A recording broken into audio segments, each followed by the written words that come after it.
Welcome to another episode of the Franchise Friday podcast with the Entrepreneur Source.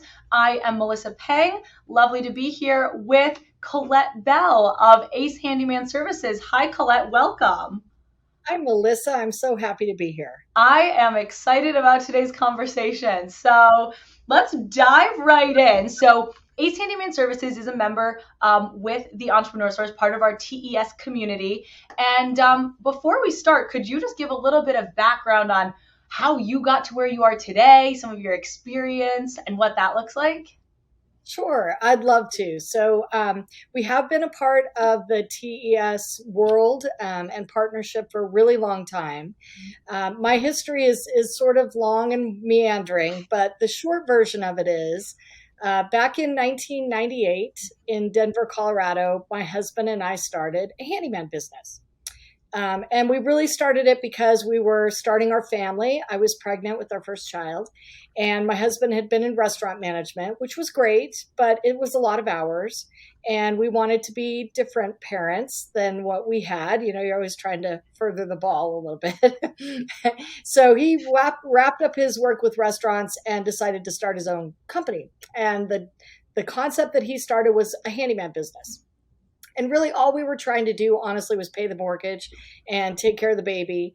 And it became very clear really quickly to my husband, Andy, that the handyman industry was sorely in need of customer service and professionalism. And I think we can probably all agree to that. Here we are 24 years later. So the business took off really quickly in Denver. We did a lot of tweaking with the business model, like you always do when you start a new business. Some things worked. Lots of them didn't. We stopped doing all the things that didn't work because we were losing money, and finally fell upon a model where we hired craftsmen, we call them craftsmen, as W-2 employees so that we could do background checks. That was really important to me as a woman. It also allowed us to carry the right insurance, both for our company, but also for the craftsmen and the homeowners to make sure they were carefully taken care of where that was concerned. And we could teach our craftsmen a little bit more about customer service because turns out they weren't the best at that to begin with. So we started that way, and then we stopped doing estimates. We really found it was kind of a waste of time, and everybody wanted it for free, which it's really hard to make business sense if something is free. And so we started transitioning to what's called time plus materials. So we send craftsmen out, we work for a period of time in hourly increments, and we bill the customers per hour. Pretty easy, pretty straightforward. Try not to make it too complicated. Business took off in 1999. It was just crazy. Everybody needed a handyman. Everybody was super excited about the handyman business. We grew to 3 locations in Denver.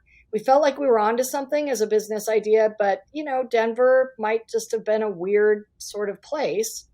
So we wanted to try it somewhere else. So we opened up 3 corporate locations in California. Wow. If you can make something work in California, you could probably make it work just about anywhere. Lo and behold, 3 locations worked in California, same way. So we knew we were onto something, but we wanted to grow nationally. We just didn't have a lot of financing. We'd made good money, and we'd certainly taken salaries out because we were paying the mortgage, and by that time taking care of 2 babies. But we didn't have a ton of resources when it came to money. So we weren't totally sure how to grow until we were really fortunate that we had a customer call us. And he was so excited. He's like, "Oh, I love your handyman business. This is great. If you've ever thought about franchising, please let me know. I'm a franchise attorney." So we were off and running at that point. So started franchising in 2001, joined the TES coaches group in 2004. That's, took us 3 years to sort of figure out what we were doing. Saw some great growth. Had wonderful franchisees join us from coaches that learned more about us and brought the right people to us. And then completely out of the blue in 2017, we got a phone call from Ace Hardware. And they had been investigating services. They'd come across what was called Handyman Matters. That was our brand name. They liked what they had seen. They were wondering if we might be interested in a potential partnership. And my husband said, yes, and I'll fly to Chicago on Monday. A true entrepreneur. Right. Yeah. Always taking that opportunity. Right. And so, when we've been approached by private equity over the years, there's lots of mergers and acquisitions in franchising, just like other industries. But we were really loving what we were doing. And we were loving who we were doing it with. Our franchisees are amazing people. Some of them have been with us since 2004. So we've got folks that have been with us a long time. We really didn't want to get out of it, but Ace was interesting. It's a much bigger, platform to stand on. They had a lot of the same cultures and values that we have. They're an $8 billion business, but they use the word love in their cultures, which I thought was really endearing. So we had the conversation in late 17. They reached back out to us in 2018, and we went into due diligence, and it took a year and a half. They wanted every piece of paper, and we started in the basement. So it took me a while to find every piece of paper that they were looking for, to be honest. But the summer of 2019, they offered to buy everything outright. And that was the entire franchise system, which we had 119 territories at that time. And it was our local handyman business, which we've always operated. It's really our only non-franchise handyman is here in Denver. So they bought all of that, but they didn't keep just my husband and I. They actually kept the entire corporate staff intact in Denver. So they didn't relocate us to Chicago, which is where their headquarters are. And there's nobody from Ace here. So basically what they said was, keep going. Just here's a better brand name. Here's a lot more resources for you. See what you can do with this. And they've continued to invest. We've doubled our corporate staff in the last 3 years. We've actually doubled the franchise in the last 3 years. So we started with 119 territories when they acquired us. As of this morning, we're at 327. Wow. So it's been a wild ride during COVID, but quite an amazing experience. So I know that's history about the company, but it's kind of, personally, it's my history kind of caught up in all that too. So it is definitely intertwined, and you've been there since the beginning, the birth of this company, all the way through to it's like toddler years, the teenage years, and into adulthood. You've really been there the whole time, which is amazing. Like you've seen it at so many stages of growth. Yeah. I tell people all the time, you're exactly right, Melissa. People will ask, when you first meet them, oh, what do you do? And my answer was always, my husband and I raised 2 boys and a business. Yep. And I feel like everybody went to college in 2019. I've got, my boys are in college. The business was sold to Ace Hardware. Everybody sort of went up the ladder a little bit. Yep. So. All components kind of went to the next stage.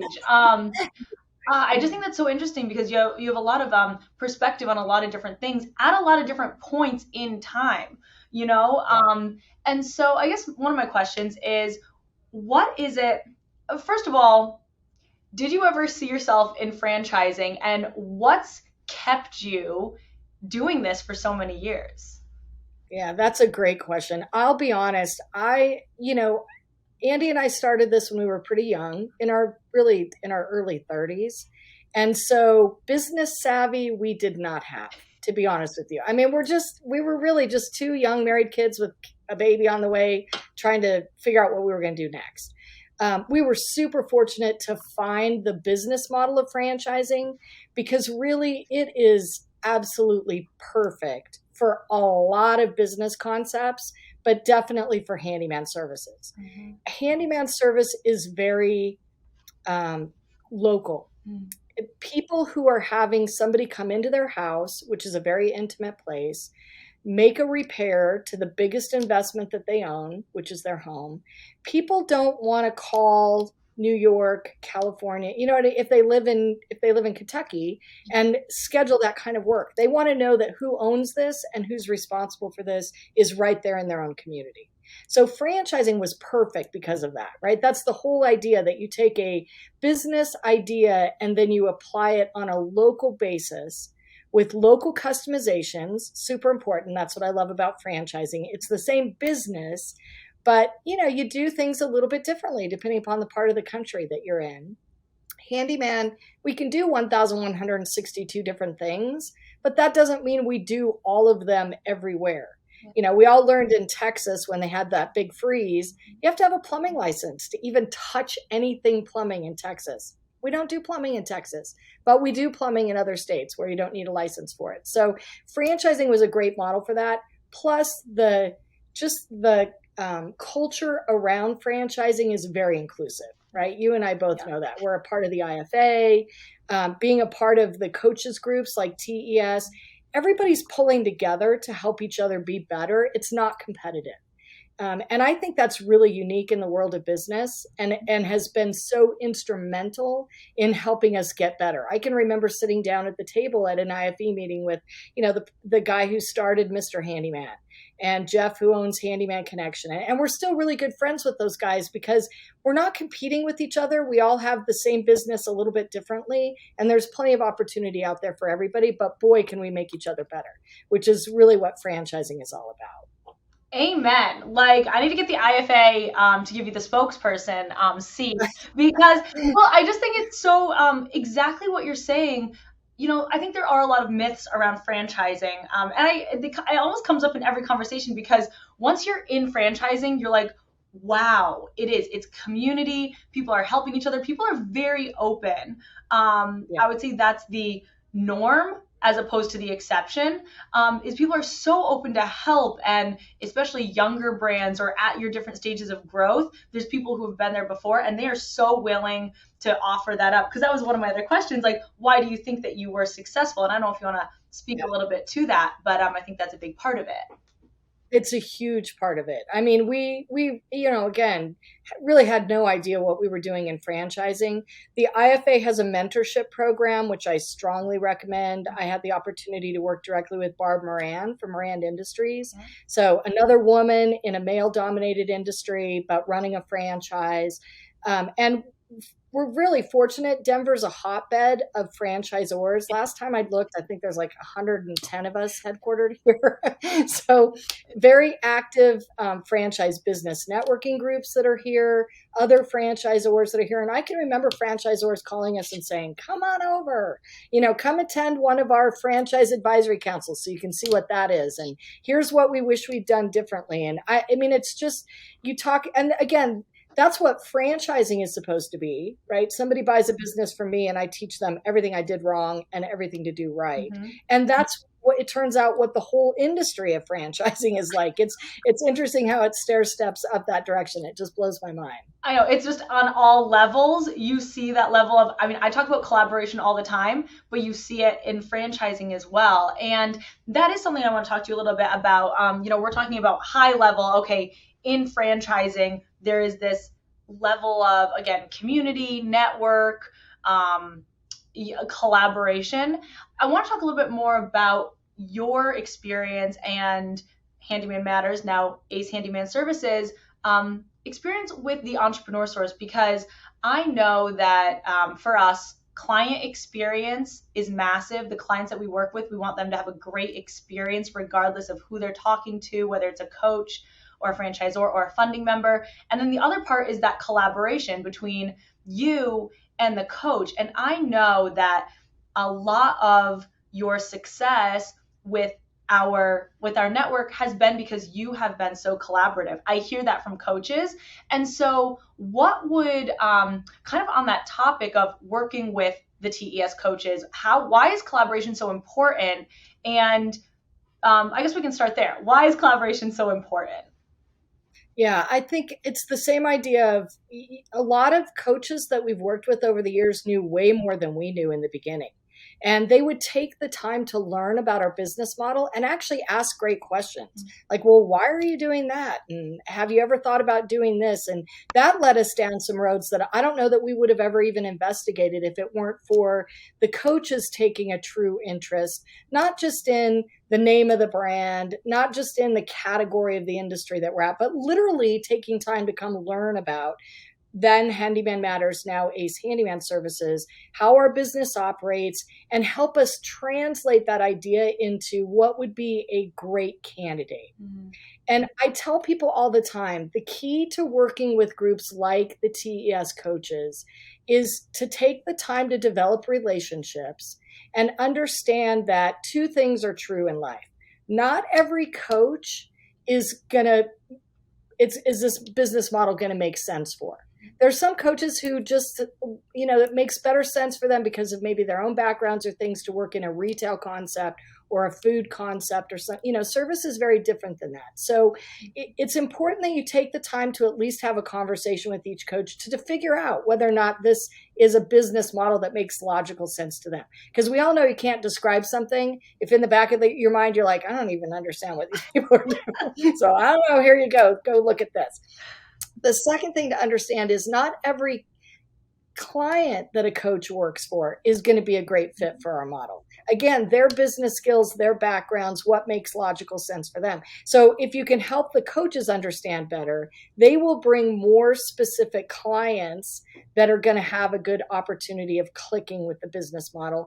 And that's just basic business model stuff, right, Melissa? Then the TES coaches are great about taking that to the next level with their profiling that they do of their clients to understand behaviors and skill sets and how to apply that and where somebody is going to spend most of their time, whether it's being a social person or being a directive person, and how does that match with a particular model of the business that's being run by a franchise system. Really, really important to get that deep into it. And it's not going to happen with a 2-minute drill, right? I mean, you can't put it all down on a piece of paper like that. So you got to create the and it's person by person, which is why it's so great to have in-person conferences again, where we can spend time, both in formal settings, sharing information about our business, but then sitting at lunch and sitting for coffee and sitting for a beverage, an adult beverage after the evenings and talking about the business model. That's really what makes a true connection. So I think if as a franchisor, we can make a better connection with the coaches, they can help us make a better connection with their right clients. And you have to have communication and collaboration to make any of that happen, right? It's just not going to happen otherwise. Amen. Couldn't have said it better myself. And I know you've had real life experience working with the coaches and seeing that kind of come to fruition over the years. As well as I think it's really important when you said the time piece of it, because I know in our world, it's very easy to get caught up in the, okay, I need more franchisees. It's a numbers game. I really have to, I only have so many hours in the day to talk to X number of people. And I think it's on the coach side, the mentality of I don't have enough time, and also on the franchisor side, I don't have enough time. But it's like, you know what? And also to your point of looking at each person as an individual, whether it's the coach is an individual, the client is an individual, and taking the time, looking at it as an investment of time. Yeah. Because in the long run, I mean, this, it does pan out. Maybe not on like my timeline that I originally had in mind, but you're like, listen, wow, that 4 weeks really stretched into the 4 months. But then you get a great franchisee at the end of it, and isn't that worth it? That's right. And people who, the game of franchising is a long game. Yeah. Right. There's a lot of concepts out there that are trying to play a short game. And we've all seen that, fizzle out and sometimes explode in people's faces. The idea is that you find the right people, you take the time, like you were saying, and it is a lot of time. You take the time and energy on the front end to make sure that the person is a right fit, a good cultural fit, financially prepared for the business.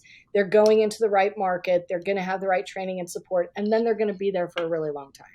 And I'll never forget, in the beginning when we were talking to clients and talking about, it's a 10-year term and then you can sign another 10-year term. I could remember in the back of my head thinking, this is the wackiest idea in the world. Like, who is ever going to sign a second 10 years? Like, but you know what? I've got franchisees that are going to be signing third 10-year terms coming up in 2024. I mean, that blows my mind.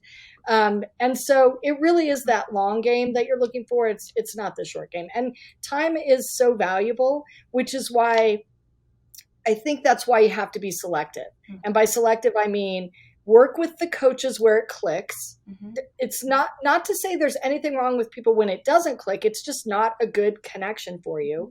And also work with the clients that click. Mm-hmm. It is a numbers game, but I also think, if you're fortunate enough to be in the scenario we find ourselves in, we have plenty of people interested. We just need to make sure there's only 8 hours in every day. And so you got to spend that time with the right people, not everybody, right? You can't, I tell people this all the time. you can't be a steak restaurant and have a customer come in and say, gosh, I really want sushi, and then run around town trying to find fish. I mean, that's just not, it doesn't work that way, right? You're a steak, just be the best steak restaurant that you can be. So you have to kind of be the best business, whatever you are that you can be, and then make sure the client is a good fit for it. 100%. And it comes back to the collaboration with the coach. So they understand, okay, who are you looking for? And you're understanding, hey, the person you're bringing me, okay, maybe it's not the person I thought right away, but after talking with the coach and understanding better that person, maybe they are going to be the right person. And then also, it's okay if someone says, you know what, this actually isn't for me. At least now they've taken time, learned about the business on, different levels of that kind of education piece of it. But now you have someone else who's been educated about your brand, knows about it, and has kind of made an informed decision like, no, this isn't the right one for me. And that's good for both parties, as opposed to either, you doing all the qualifying out or the client doing all the qualifying out before they even know what it is. That's exactly right. And when a client says to me, you know what, I just don't think I want to hire employees, right? We're an employee-based model. There's nothing I could do about that. It is what we are. But when somebody comes to that determination, I am absolutely thrilled for them. Mm-hmm. Because now what they know is an important piece of information to go back to the coach and say, okay, hey, maybe there's other concepts out there that aren't employee-based that I should be looking at. Because I think everybody's goal at the end of the day, and absolutely in the entrepreneur source, this is true, everybody's goal is to find someone the right fit. Not any fit, but the right fit. That's that long-term game in franchising. And the sooner they can look at my concept and say, this isn't a good fit for me. To me, that's great news, because that's more time for them to spend looking at the right fit. And that's that everybody wins at the end of the day. I'm always thrilled when somebody says, I'm going to buy something else. For example, I'm going to invest in something else, because I'm like, yay, we have another business owner in the world. I don't care that it's not with us. I'm just excited that they're going to have this wonderful experience that my husband and I have had, and all of our franchisees have had, and everybody in franchising has had, which is controlling your own destiny through business ownership. That's my goal for everybody. I feel like I could end it right here, but that, everyone, is called an abundance mindset. So thank you, Colette Bell. No, it's so true. Like, when you take that approach, it just opens up a lot more things, because I think too, some people can say, the right fit, and they're looking for very specific, maybe it's like financials, like there's these very, very specific parameters, but right fit could mean, we talk a lot about income, lifestyle, wealth, and equity. So it's not always like, hey, it's going to be the right fit in terms of the like what it is that we do. Like, someone loves pizza, the right fit for them is a pizza restaurant. It could be the right fit for them is your business, because they want to be a part of their community and they love that customer service piece, and they did that in their past. So it's kind of that right fit there. And so being okay, kind of saying, hey, these certain things weren't right for that client, but to your point, so excited that they could find the what is the right fit for them. Something that is so true. And I think what I love about working with coaches is their ability to share with a potential client, hey, I want you to take a look at this concept. It's a handyman business. Now, listen, Melissa, you and I both know there is nothing sexy about a handyman. Like, I've been doing this for 24 years, right? We fix toilets. I mean, but the franchisee doesn't fix the toilets. You know what I mean? So the industry itself isn't super sexy. COVID helped, because essential businesses certainly started ticking up a little bit. So that was helpful. But what coaches are great about doing is saying, hey, I want you to take a look at this handyman business, but let me tell you a little bit more about it, because our franchisees are not doing the work. They don't need to be handyman. They don't need to know the construction industry. And what people really learn, and what I think draws them to our concept, is this is, oddly enough, this handyman business is an ability to make people's lives better. Now, that's something a lot of people can get behind. It may not be what the first thing they think of when they hear a handyman business, but through the coaches helping them say, keep an open mind, just have a conversation, learn a little bit more about it. Boy, we get some people who, if they were just scrolling through a website looking at brand names, you just wouldn't be able to capture them. You wouldn't be able to capture their interest. So. Oh, another great point as well. And I think again, it goes both ways. And I think that's really what I find in my conversations is it's not.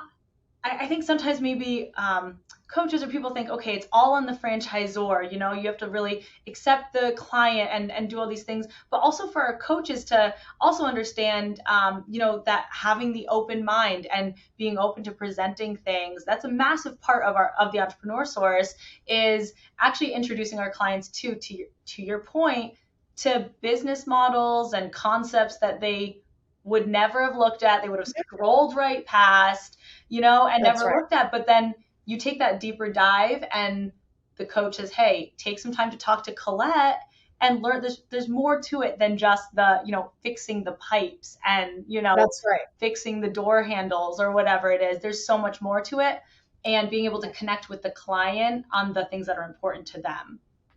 Right. That's exactly right. So you bring up a phenomenal point there. I also wanted to, we've covered a lot of things here.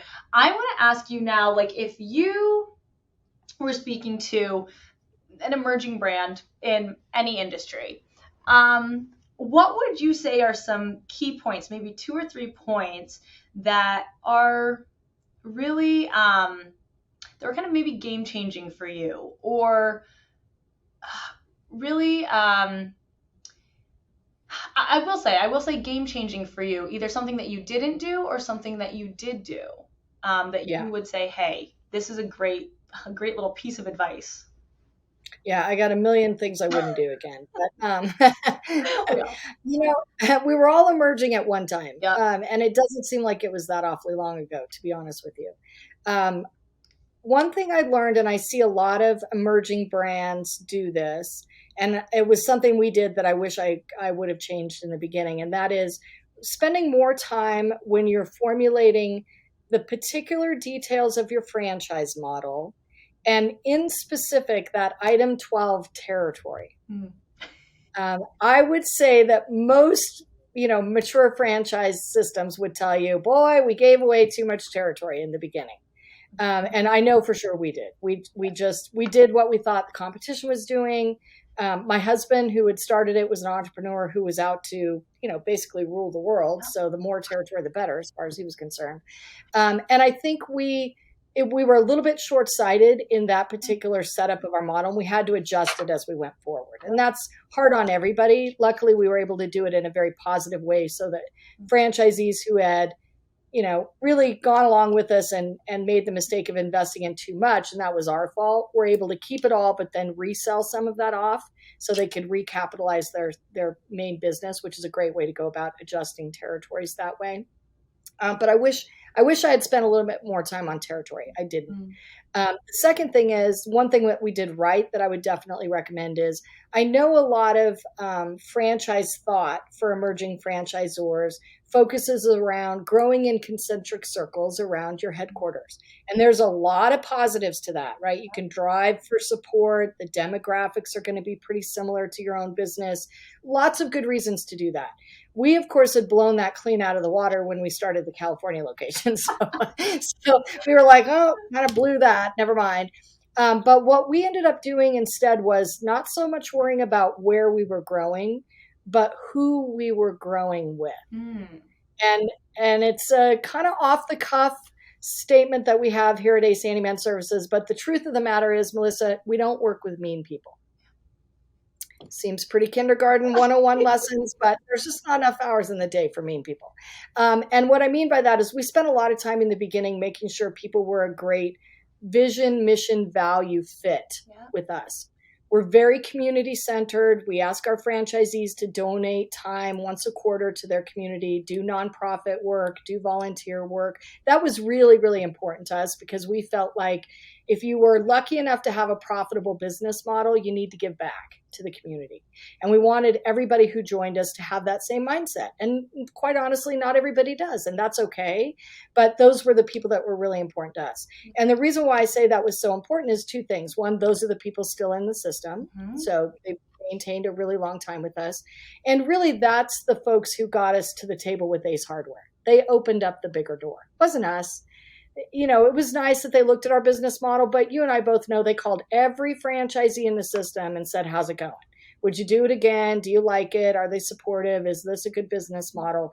And if we'd had mean or unhappy people, you can imagine how that might have gone. We were really fortunate that's what really took us to the table with Ace was our existing franchisees. So I think thinking about those two factors, what's your territory format? Because that's important. Mm-hmm. And what kind of a person are you going to bring in? Yes, it's important where they are in the United States. Heck, we even went to Ireland at one point. It's a crazy long story, but nonetheless. Were they the right person?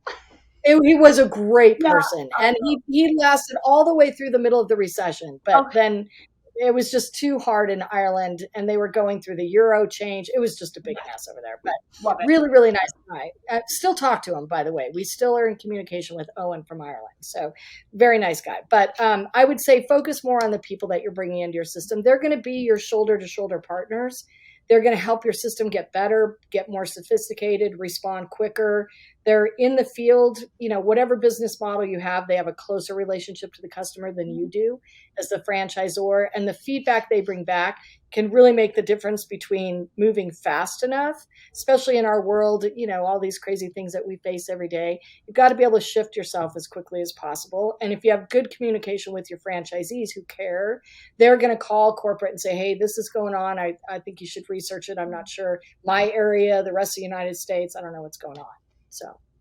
And the correlation I see between those two, first of all, great points that I actually don't hear come up very often, like those two specific things, especially, you do hear a lot of times the concentric circles, just want to stay more regional and then grow out, but kind of flipping that into find the right people, the rest will kind of fall into place is a great point there. And the correlation I see between the two is it's look at your long term, you look at your territory at the beginning. Okay, what's that going to look like when I have not just 10 franchisees, but 100 franchisees? What is that looking like? And of course you could take that concept, not just apply it to territory, but really anything. And then also exactly to your point, long-term franchisees, these people, I want them around. And I want happy people who really become like brand ambassadors almost of your concept. They love the brand as much as you do, and so they care to call you. This isn't going right. I have feedback. All these things. You want that long term, not just the person who's like, yep, I've got $100,000. Here's my check. Right. That's right. And those are the folks who, when you do hit a road bump or a speed bump or a wall in the economy, those are the ones who come to you and say, how can we collectively work together and figure this out? We lived through the recession. We were in business in the heyday when life was great in 2004, 5, and 6, where people could get money if they could sneeze, and life was wonderful. And then we turn around and pay for that starting in 2008, and it hit construction really hard. Mm-hmm. But I credit our franchisees to calling us and saying, okay, let's relook at our business model. What do we need to change? What do we need to stop doing? What do we need to do more of, so that together, collectively, we can all still be in business in 2012? And a lot of the great ideas that came out of that came from franchisees. And I feel like that's another beautiful part of franchising is, you do have the responsibility as the franchisor, but you have a great team, not just your own corporate team, but all your franchisees in all different parts of the world, different backgrounds, or different parts of the country with different backgrounds. Right. And you can take it to a level you probably couldn't just, with yourself. Right. We would have never had the business that, if it had just been us in Denver. Yeah. Oh, I love this. The whole story. Also the fact that you guys started when was it back? You started franchising in 2004? 2001. We joined TES in 2004. Okay. Yeah. So we weren't organized enough in 01. All right. There was a franchise.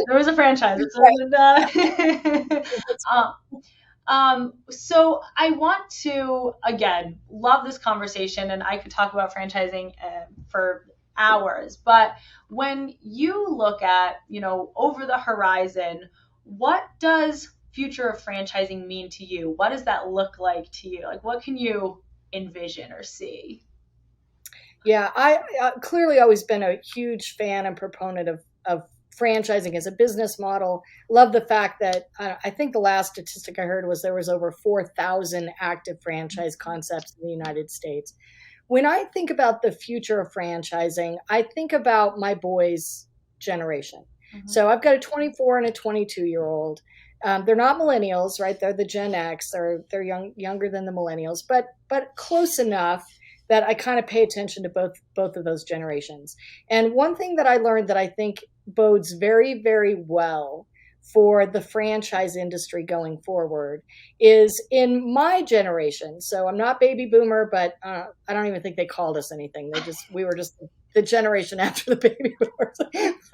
In my generation, about 4% of us started our own businesses. Right. So, my husband and I were part of a very, what I would consider a small, tight community of people who said, nope, not going to play the corporate America game like my parents. I'm going to start my own business. And trust me, my dad thought we were absolutely bananas. I mean, it probably took 10 years before he stopped asking, when are you going to go get a job? I mean, he just could not get it through his head that we were starting a business. But I heard a statistic the other day that for the millennial and the Gen X generation, that percentage of people when they were asked, are you going to someday start your own business, was 26%. Wow. 6 times as many people in those generations are standing up and saying, I can do this. Now, you and I both know, and again, I've been franchising for 2 decades, not everybody is cut out for starting a business in a basement and making a bunch of mistakes and losing a bunch of money and still having the wherewithal to get up every day and say, nope, we're going to make this work. I mean, that's a resilient sort of a thing. But a lot of those folks are going to be amazing franchisees.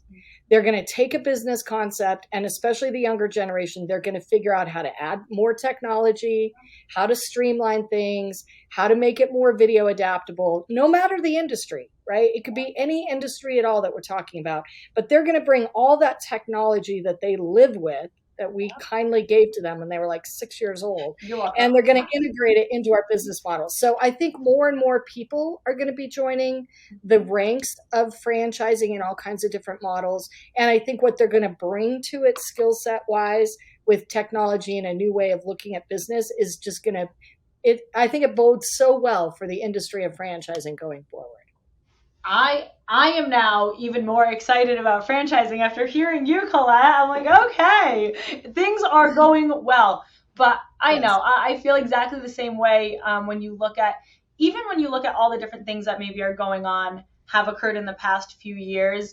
And a lot of people can have the sky is falling mentality. But I really, truly believe in franchising, in our little corner of the world, that it's a lot of, again, it's that abundance mindset, but there's a lot of opportunity. There's so much room for growth and innovation and all these things that I am actually hearing you talk about, the generations coming up and looking at business ownership, but through franchising, there's just so much potential. Yeah, I would say definitely. There's the world is our oyster. It's just a matter of how quickly you can, take advantage of those new opportunities, embrace those new opportunities. And for some of us who've been around for 2 decades, that's harder than others. Bringing technology into a handyman business. We've been fortunate. We've had a lot of technology from the beginning, but boy, there's a lot out there that you can take advantage of. So, Colette, are you on TikTok? So, funny story. I joined all this is terrible to say, Melissa. People are going to think poorly of me, but I'm going to admit this. I've never had a Facebook page. Okay. I'm like one of the 300 people in the United States. I don't know. It hit at a time when I was raising kids and I was super busy and I was doing the business. Honestly, I just missed the boat. I'm not totally sure what happened, but I missed it. When my kids went to college, which would have been, 5 and 6 years ago now, a really good way to stay in touch with them was through Instagram and Snapchat and then TikTok. And so I'm like, okay, I can do this. I don't post on those mediums, right, but I'm at least on it so that they can send me something and I get an alert on my phone so I know when it's happening. My youngest is actually finding quite a bit of success on TikTok. Okay. So he's to an influencer status. So we try and follow him and do all those kinds of things. But our franchisees are doing some amazing things. We've got some millennial franchisees in I swear they're not even 30. And they're doing amazing things in their markets with TikTok videos and Instagram posts and all that great stuff. So you're already seeing it, like the start of this kind of takeover of the next generation. Yeah. So, and you're part of it, okay, you missed the Facebook train, whatever, here we go. But I won't go back. I'm like, I'm not. No, we're sticking with what we got. So I love that. So I'm going to wrap it up here. Thank you so much, Colette, for taking some time to talk with me today. I absolutely enjoyed this. Thanks, Melissa. I love talking about franchising. I'm really honored to be a part of this podcast with you guys. And we are absolutely thrilled to be a part of the Entrepreneur Source. It's been a great relationship for almost 20 years now. Hard to believe. Thank you so much.